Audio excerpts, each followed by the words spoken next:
નમસ્કાર મિત્રો, કેમ છો મિત્રો? આજના વિડીયોની અંદર આપણે ઠંડી ઋતુની અંદર જો આપણા શરીરને એકદમ મજબૂત રાખવું હોય, સ્ટ્રોંગ રાખવું હોય તો આજના વિડીયોની અંદર આપણે ફક્ત ગુંદર વિશે વાત કરીશું કે એના લાભ આપણને કેટલા મળી શકે જો આપણે ઠંડી ઋતુની અંદર ગુંદરનું સેવન કરીએ તો હવે શરૂઆત કરી. અને શરૂઆત કરતાં પહેલાં મિત્રો, ચેનલ પર પહેલી વખત આવવાનું થયું હોય તો ચેનલને જોરથી સબસ્ક્રાઈબ કરી દેજો. વિડીયો અંત સુધી જોઈ લેજો જેથી કરીને તમને કોઈ મૂંઝવણ ના રહે, અને છતાં પણ તમને કોઈક મૂંઝવણ હોય તો જરૂરથી કમેન્ટ કરજો. તો હવે શરૂઆત કરી કે આપણા શિયાળા ઋતુની અંદર આપણા શરીરની રોગ પ્રતિકારક શક્તિ ઓછી થઈ તો એને આપણે કઈ રીતના બૂસ્ટ કરી શકીએ. તો એની સાથે તમે કદાચ આયુર્વેદિક ટિપ્સનો પણ ઉપયોગ કરતા હશો, અને છતાં પણ જો તમને શરીરની અંદર થાક લાગતો હોય, કમજોરી હોય, તો એવા સંજોગોની અંદર તમે ગુંદરનું જો સેવન કરો તો તમને ઘણા એવા ફાયદાઓ થશે મિત્રો. એની સાથે ગુંદરના સેવનની અંદર તમે કાચું ગુંદર પણ લઈ શકો, શેકીને ગુંદર પણ ખાઈ શકો, અથવા તો તમે દૂધ સાથે પણ એનું સેવન કરી શકો. તો એની અંદર કઈ કઈ વનસ્પતિનું ગુંદર ખાવાથી આપણને ફાયદાઓ મળી શકે એની અંદર છે મિત્રો સરગવાનો ગુંદર. એની બે જાત આવે છે, એક તો કડવો સરગવો અને એક મીઠો સરગવો, બરોબર. બંનેમાંથી તમે કોઈ પણ સરગવાનું તમે ગુંદરનું સેવન કરી શકો. કાચું ગુંદર પણ તમે લઈ શકો. અને ખાસ કરીને મિત્રો, સૌથી પહેલાં તો આપણે એક નોર્મલ આપણે તકલીફની વાત કરી લઈએ. જો મિત્રો તમને ભોજન બાદ પેટની અંદર દુખાવો થતો હોય, ભારે લાગતો હોય, ગેસ બની જતો હોય, પચો જેવી સમસ્યા થતી હોય તો તમે સરગવાનું ગુંદર લઈ લો. એની સાથે થોડી ખાંડ નાખી દો, એકાદ ચમચી જેટલી. એને મિક્સ કરી દો અને તમે જો એને સેવન કરો તો તમને 1 થી 2 જ કલાકની અંદર તમને ઘણી એવી રાહત તમને મળી જશે. પેટ પણ એકદમ હલકું થઈ જશે. એટલે પેટ સમસ્યામાંથી તમે એકદમ બહાર આવી જશો સરગવાના ગુંદરની સાથે, બરાબર. અને બીજું કે તમે લીમડાનું ગુંદરનું સેવન કરી શકો, બાવળનું પણ ગુંદરનું સેવન કરી શકો. બાવળની અંદર પણ 2 જાત આવે છે મિત્રો, બંનેમાંથી કોઈનું પણ ગુંદરનું તમે સેવન કરી શકો. એવી રીતે બીજી ઘણી એવી વનસ્પતિઓ છે જેનું ગુંદરનું સેવન કરીએ આપણને ઘણા ફાયદા થાય છે, પણ બને ત્યાં સુધી આપણે સરગવાનું ગુંદર અને બાવળનું ગુંદરનું જે સેવન કરીએ તો આપણને ઘણા એવા ફાયદાઓ આપણને મળી શકે. તો હવે શરૂઆત કરીએ કે કઈ બીમારીઓની અંદર આપણે રાહત મળી શકે અને કેટલા લાભ આપણને મળી શકે જો આપણે ઠંડી ઋતુની અંદર ગુંદરનું સેવન કરીએ તો એની અંદર છે મિત્રો, સૌથી પહેલાં આપણા શરીરની અંદર લોહીની ઉણપ હોય એ પણ ધીરે ધીરે કરીને દૂર થઈ જશે. અને બીજું કે આપણા શરીરની અંદર દરેક સાંધાઓની અંદર દુખાવો થાય. માની લો કે શિયાળા ઋતુની અંદર તો નાની મોટી બીમારીઓ પણ વધી જાય અને શરીરના દરેક સાંધાઓની અંદર, ઘૂંટણની અંદર, હાથની અંદર, કાંડાઓની અંદર, ખભાની અંદર દુખાવો થતો હોય છે મિત્રો. એની અંદર પણ આપણે રાહત મળી શકશે.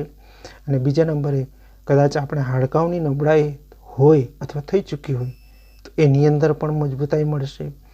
અને બીજું કે આપણે માની લો કે આખો દિવસ કોઈક વધારે પડતો કામ કરી ચૂક્યા અને સાંજ સુધી આપણે કમરની અંદર જો દુખાવો થાય, કમર જકડાઈ જાય તો એની અંદર પણ ઘણી એવી રાહત મળશે. એટલે કરોડરજ્જુના જે તમામ મણકા હશે મિત્રો એકદમ સ્ટ્રોંગ થઈ જશે. એટલે આપણે સારી રીતે કામ પણ કરી શકીએ, સારી રીતે ચાલી પણ શકીએ, અને સવારની અંદર જે કંઈ આપણે મોર્નિંગ વોક કરીએ, કસરત કરીએ એની અંદર પણ આપણે રાહત મળી શકે. એટલે કરોડરજ્જુના તમામ સાંધાઓને મજબૂત કરવાનું કામ આ ગુંદર કરી શકે છે. એ પણ આપણે ઠંડી ઋતુની અંદર સેવન કરીએ તો. અને બીજું કે આપણે ઠંડી ઋતુની અંદર આપણા શરીરની જે ઇન્ટરનલ ગરમી છે મિત્રો એ થોડી ઓછી થઈ જાય, અથવા તો એનું અનબેલેન્સ થઈ જતું હોય. વધારે પડતી ઠંડી પડવાથી એવું તો અનુભવ સૌને આપણે થાય છે. તો આપણા શરીરની અંદર જે ઇન્ટરનલ ગરમી છે એને બેલેન્સ પણ કરી શકે ગુંદરનું આપણે સેવન કરીએ તો. અને બીજું કે આપણે એની અંદર છે મિત્રો એન્ટીઓક્સિડન્ટ ગુણ છે, એન્ટી ઇન્ફ્લામેટરી ગુણ છે, ઘણા એવા ગુણધર્મ છે જેથી કરીને આપણે એનું સેવન કરીએ. અને ખાસ સૌથી અગત્યનો પોઈન્ટ એ છે કે અત્યારના સમયની અંદર આપણે સૌ જાણીએ છીએ કે ઓછી ઉંમરના વ્યક્તિને પણ છાતીની અંદર દુખાવો થાય, વધારે પડતો દુખાવો થાય તો એટેકની સમસ્યા વધી શકે. અને એની સાથે જો આપણે બચવું હોય તો તમારે શેકીને ગુંદરનું જે સેવન કરો, શેકેલા ગુંદરનું જો તમે સેવન કરો તો તમે એટેક જેવી સમસ્યામાંથી પણ બચી શકાય. તો ગુંદર ખાવાથી આપણે ઘણા ફાયદાઓ થાય છે મિત્રો. આ સામાન્ય એક રીતે આપણે ગણીએ ગુંદર ખાવાથી આપણે કોઈ વધારે પડતા ફાયદાઓ થતા એવું નથી મિત્રો. આપણા શરીરની અંદર અઢળક ફાયદો આપણને મળી શકે. જો મિત્રો તમે અઠવાડિયાની અંદર 2 થી 3 દિવસ કરી શકો, દરરોજ તમે કરી શકો તો પણ તમને વાંધો થશે નહીં. અને ખાસ કરીને મિત્રો તમને જો દાંત સંબંધી કદાચ તકલીફ થતી હોય, દાંતની અંદર દુખાવતો હોય, દાંત કદાચ હલતા હોય, તો એવા સંજોગોની અંદર તમે ગુંદરનું સેવન કરો, 52ના ગુંદરનું, તો પણ તમને ઘણી એવી રાહત તમને મળી શકશે. 52ના ગુંદરનું સેવન કરે તમને કોઈક ગુંદર કડવો પણ લાગી શકે, કોઈક મીઠું પણ લાગી શકે, કોઈક વધારે પડતું મીઠું પણ લાગી શકે. ગુંદર એકદમ તાજું ગુંદર હોય છે મિત્રો. અને અત્યારના સમયની અંદર આપણે બજારમાં પણ મળે છે, મોલની અંદર પણ પેકેટની અંદર ગુંદર મળતા હોય છે. પણ બને ત્યાં સુધી આપણે એકદમ તાજું, જો એકદમ ફ્રેશ ગુંદરનું જે આપણે સેવન કરીએ તો આપણે ઘણા એવા ફાયદો આપણને મળી શકે.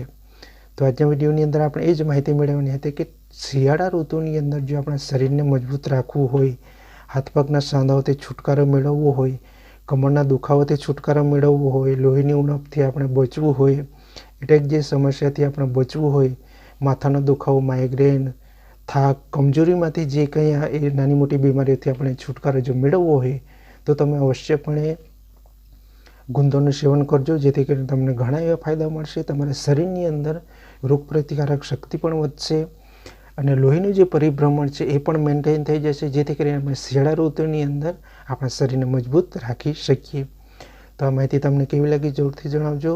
અને ચેનલ પર પહેલી વખત આવવાનું થયું હોય તો ચેનલને જરૂરથી સબસ્ક્રાઈબ કરી નાખજો, જેથી કરીને તમને આવી જ આયુર્વેદિક ઔષધિઓ, આયુર્વેદિક ગુણધર્મો વિશે તમને માહિતીઓ મળતી રહેશે.